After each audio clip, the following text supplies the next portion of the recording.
C'est un courant de pensée, c'est une idéologie qui revendique simplement l'égalité en droit, en matière économique, du point de vue social, entre l'homme et la femme. Désirée est la secrétaire générale de la Ligue ivoirienne des droits des femmes, une association de jeunes femmes se réclamant féministes.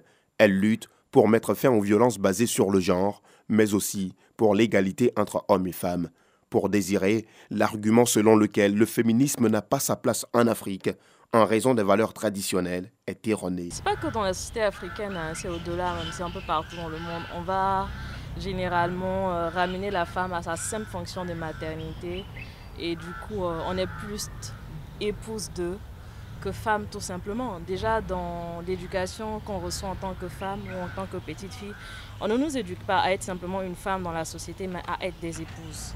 Au restaurant, elles voient mal que leur compagnon leur ouvre la porte ou règle tout seul l'addition. Au travail, elles revendiquent les salaires et les postes de haut niveau, au même titre que les hommes.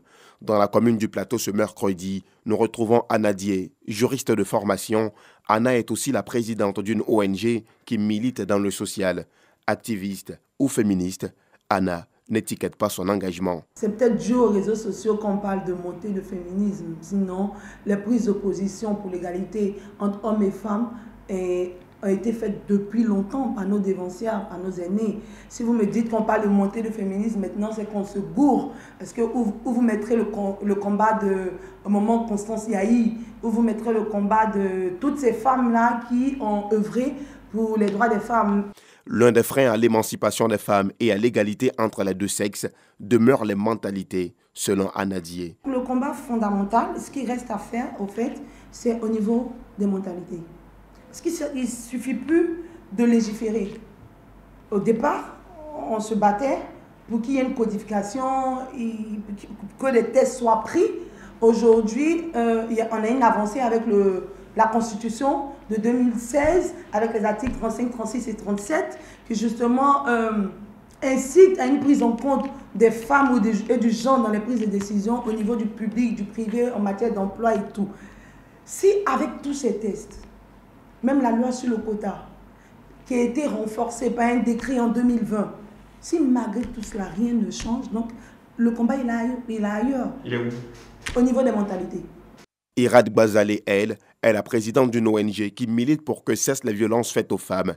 Elle se dit profondément féministe et souhaite que la célébration de la Journée internationale des droits de la femme connaisse des avancées. À chaque 8 mars, il va falloir nous dire quel est le droit que les femmes ont obtenu donc en Côte d'Ivoire. C'est ça, au fait. Déjà, on aurait pu être heureux pour ce 8 mars-là si le quota des femmes a été donc atteint. Voilà qu'à quelque part de ces élections, on n'a pas pu atteindre ce quota. Moi, je ne peux pas me réjouir de cette date de ce 8 mars-là. Pas du tout, je ne peux pas me réjouir. Constance Yahi, ex-ministre de la promotion de la femme, est la figure principale du féminisme en Côte d'Ivoire. C'est d'elle que Désirée, Anna et bien d'autres jeunes femmes se réclamant féministes tirent leur motivation. Entre 1992 et 2000, l'Association ivoirienne de défense des droits de la femme qu'elle dirige a obtenu le vote par le Parlement ivoirien d'une loi réprimant les violences faites aux femmes. Un combat qui lui a valu en 2000 d'être nommé ministre de la promotion de la femme. Si après ce livre, le gouvernement continue de fonctionner de la même manière, si après les questions que je me suis posées, que j'ai posées à ma communauté, l'on continue de considérer que la question des femmes est une vue de l'esprit, l'on continue de marcher sur un seul pied dans notre société bancale, oui, je dirais qu'il y a de quoi désespérer de nos sociétés. Les traditions prétextent le statut de la femme à l'épreuve du culturel, l'œuvre de Constance Yahi qui traite des mutilations génitales féminines, ou encore une si longue lettre de l'écrivaine sénégalaise Mariam Abba, figure de proue de la littérature africaine, mais aussi activiste féministe, ou encore rebelle de Fatou Keïta, sont autant d'œuvres qui traitent des conditions des femmes dans les sociétés africaines, profondément attachées aux valeurs traditionnelles. Mais comme le disait le célèbre écrivain, ethnologue et défenseur de la tradition orale, Amadou Ampateba, il y a des pratiques que nos ancêtres eux-mêmes, s'ils revenaient à la vie, trouveraient caduques et dépassées. La journée des droits de la femme est donc une autre occasion de faire avancer les droits des femmes. Et le dire, ce n'est pas faire du féminisme.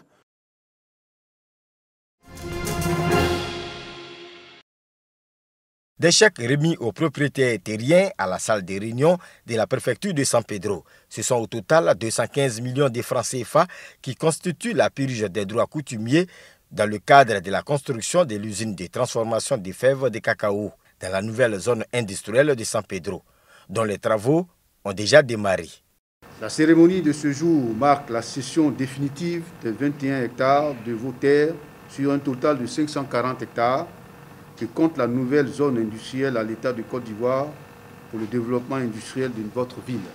Nous sommes très contents de ce que vraiment l'État de Côte d'Ivoire, le président M. Alassane Ouattara, ait pensé pour la création de cette zone industrielle. Nous qui sommes les propriétaires terriens, ça ne fera que booster le développement puisque les deux villages, Poro et Kablaké, sont enclavés. Et donc cette purge est la bienvenue.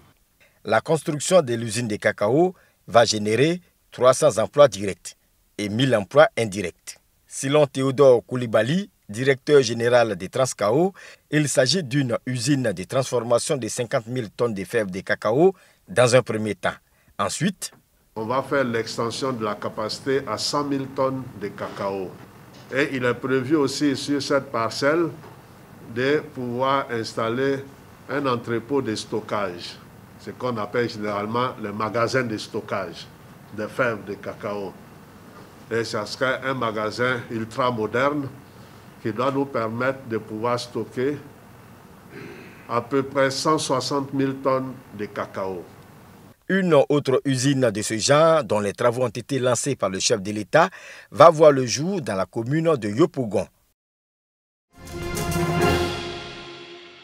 À la tête de la chefferie du village de Yopougon-Kouté, depuis le 1er janvier, la génération Tchagba a procédé au lancement du festival Pakenamwe, littéralement le village de Pâques. Un festival qui aura lieu les 3, 4 et 5 avril autour du thème réconciliation et vivre ensemble. L'objectif de ce festival, consolider et favoriser l'entente entre les peuples. Faire du village de Pâques un vecteur de promotion du tourisme à Yopougon-Kouté, afin que ces retombées économiques profitent au village.